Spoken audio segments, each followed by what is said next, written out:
अस्सलामुअलैकुम friends, welcome back to my channel. आज का हमारा टॉपिक है सेंगोबियान कैप्सूल। आज हम बात करेंगे कि सेंगोबियान कैप्सूल क्या है और इसके क्या क्या इस्तेमाल हो सकते हैं। प्रेगनेंसी और डोज की बात करेंगे और लास्ट में हम इसके साइड इफ़ेक्ट्स के बारे में बात करेंगे। सेंगोबियान कैप्सूल ये एक सप्लीमेंट मेडिसिन है, specially iron plus B complex supplement, और ये कैप्सूल और सिरप दोनों फॉर्म्स में अवेलेबल है। और इसमें जो फार्मूला यूज़ हुआ है उसका नाम है cyanocobalamin plus folic acid plus copper plus manganese, और इन सब को हम कलेक्टिवली आयरन और बी कॉम्प्लेक्स कहते हैं।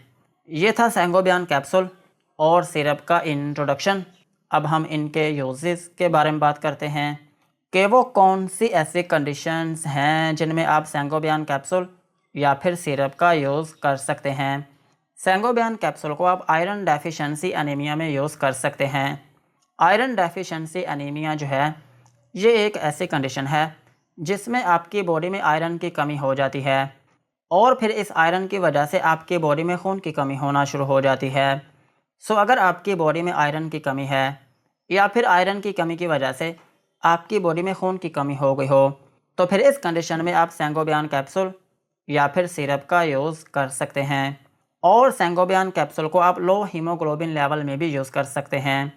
हीमोग्लोबिन जो है ये एक प्रोटीन है जो कि आपकी बॉडी में जो रेड ब्लड सेल्स होते हैं उनमें होती है, और इसका काम ये होता है कि आपकी बॉडी में जितनी भी ऑक्सीजन चाहिए होती है ये उसको कैरी करने में मदद करती है।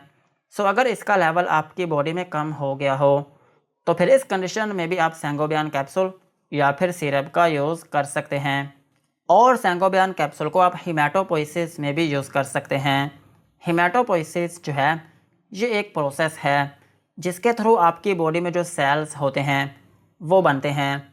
सो अगर आपकी बॉडी में डिफरेंट सेल्स की कमी हो गई हो तो फिर इस कंडीशन में भी आप सेंगोबियान कैप्सूल या फिर सिरप का यूज़ कर सकते हैं।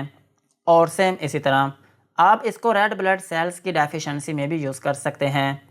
अगर आपकी बॉडी में रेड ब्लड सेल्स की कमी हो गई हो तो फिर इस कंडीशन में भी आप सेंगोबियान कैप्सूल या फिर सिरप का यूज़ कर सकते हैं। और सेंगोबियान कैप्सूल को आप लैक ऑफ एपिटाइट में भी यूज़ कर सकते हैं। अगर आपको ठीक तरीके से भूख नहीं लगती या फिर आपका खाना जो है वो ठीक तरीके से हज़म नहीं हो पाता तो फिर इस कंडीशन में भी आप सेंगोबियान कैप्सूल या फिर सिरप का यूज़ कर सकते हैं। और सेंगोबियान कैप्सूल को आप मसल वीकनेस में भी यूज़ कर सकते हैं। अगर आपके पट्टे कमज़ोर हैं या फिर आपके पट्टों में खिंचाव रहता है तो फिर इस कंडीशन में भी आप सेंगोबियान कैप्सूल का यूज़ कर सकते हैं। और सेंगोबियान कैप्सूल जो है ये आपके ब्रेन की जो हेल्थ है उसको मेंटेन करने में भी मदद करता है। अगर आपको दिमागी कमज़ोरी हो गई है या फिर आपका दिमाग जो है वो चकराता है तो फिर इस कंडीशन में भी आप सेंगोबियान कैप्सूल का यूज़ कर सकते हैं। और सेंगोबियान कैप्सूल का एक अहम यूज़ ये है कि ये आपकी इम्यूनिटी को भी बूस्ट करता है। अगर आपका क़ुव्वत मुदाफ़ियत कमज़ोर हो चुका है या फिर आपको असाबी कमज़ोरी है या फिर आपकी गर्दन के जो पट्टे हैं वो कमज़ोर हो चुके हैं तो फिर इस कंडीशन में भी आप सेंगोबियान कैप्सूल का यूज़ कर सकते हैं। और सेंगोबियान कैप्सूल का एक अहम यूज़ ये भी है कि आप इसको विटामिन डेफिशिएंसी में भी यूज़ कर सकते हैं। स्पेशली अगर आपकी बॉडी में विटामिन बी की कमी हो गई हो तो फिर इस कंडीशन में भी आप सेंगोबियान कैप्सूल का यूज़ कर सकते हैं। और सेंगोबियान कैप्सूल को आप प्रेगनेंसी में भी यूज़ कर सकते हैं।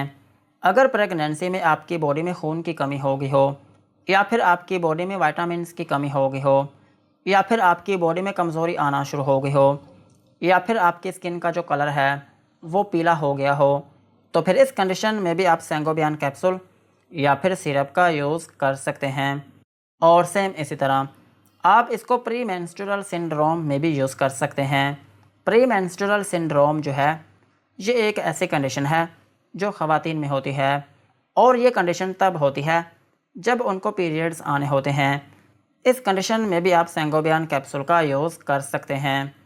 और सेंगोबियान कैप्सूल का एक अहम यूज़ ये भी है कि अगर किसी शख्स को खुदा न खास्ता कोई बीमारी हो और उस बीमारी की वजह से आपकी बॉडी में बहुत ज़्यादा कमज़ोरी आ गई हो और आपको कोई और टैबलेट सूट ना कर रही हो तो फिर इस कंडीशन में भी आप सेंगोबियान कैप्सूल का यूज़ कर सकते हैं।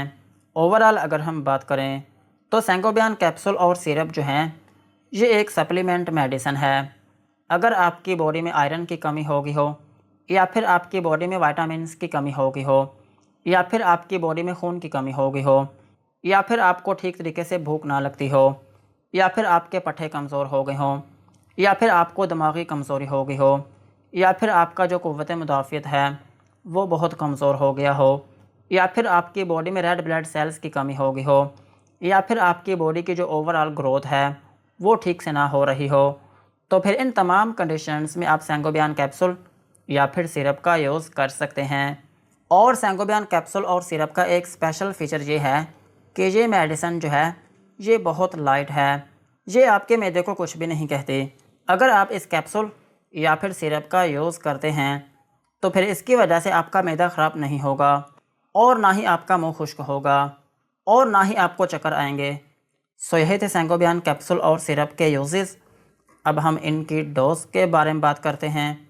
अगर आपकी एज 18 साल से ज़्यादा है तो फिर आप सैंगोबियन का एक कैप्सूल दिन में 1 से 2 मरतबा तक यूज़ कर सकते हैं, और इस कैप्सूल का जो ड्यूरेशन है वो 10 दिन से लेकर 1 माह तक होता है। लेकिन कुछ केसेस में इस कैप्सूल को लंबे अरसे तक भी यूज़ किया जा सकता है। और इस कैप्सूल को खाने का जो तरीका है वो ये होता है कि आप इसको दिन के टाइम खाना खाने से 1 से 2 घंटे बाद कभी भी यूज़ कर सकते हैं। और अगर हम बात करें बच्चों की, तो बच्चों में यूज़ किया जाता है सिरप। अगर आपका बच्चा 2 से 5 साल का है तो फिर आप उसको हाफ़ टी स्पून दिन में 1 से 2 मरतबा तक यूज़ करवा सकते हैं। और अगर आपका बच्चा 5 से 8 साल का है तो फिर भी आप उसको हाफ़ टी स्पून दिन में 1 से 2 मरतबा तक यूज़ करवा सकते हैं। और अगर आपका बच्चा 8 से 12 साल का है तो फिर आप उसको 1 बड़ा चम्मच दिन में 1 से 2 मरतबा तक यूज़ करवा सकते हैं। और अगर हम बात करें प्रेगनेंसी की, तो प्रेगनेंसी में इस कैप्सूल को यूज़ किया जा सकता है। और ब्रेस्ट फीडिंग मदर्स जो हैं वो भी इस कैप्सूल को यूज़ कर सकती हैं। यही थे इनकी डोज़। अब हम इनके साइड इफ़ेक्ट्स के बारे में बात करते हैं कि अगर आप सैंगोबियन कैप्सूल या फिर सिरप का यूज़ करते हैं तो आपको क्या क्या नुकसानात हो सकते हैं। सैंगोबियन कैप्सूल या फिर सिरप को यूज़ करने से आपको हाइपर सेंसिटिविटी रिएक्शन हो सकता है, यानी कि आपकी स्किन के ऊपर रैशेस या फिर उसमें एलर्जी हो सकती है, और आपको नोज़िया या फिर वॉमिटिंग हो सकती है, यानी कि आपको उल्टी या फिर मतली आना शुरू हो सकती है, और आपको डायरिया हो सकता है, यानी कि आपको लूज़ मोशन आना शुरू हो सकते हैं, और आपके पेट में दर्द हो सकती है, और आपको डिज़ीनेस हो सकती है, यानी कि आपको थोड़ी बहुत नींद आना शुरू हो सकती है, और आपको कॉन्स्टिपेशन हो सकती है। और इसका एक अहम साइड इफ़ेक्ट ये है कि आपके स्टूल का जो कलर है वो ब्लैक हो सकता है, लेकिन ये टेम्परेरी तौर पर होता है, परमानेंट नहीं होता। जैसे ही आप इस मेडिसिन को लेना बंद करते हैं तो आपके स्टूल का जो कलर है वो नॉर्मल हो जाता है। यही थे सैंगोबियन कैप्सूल और सिरप के uses, doses and side effects. आज की वीडियो को यहीं पर ख़त्म करते हैं। वीडियो अच्छी लगी हो तो चैनल को सब्सक्राइब करें एंड बेल आइकन को प्रेस करें।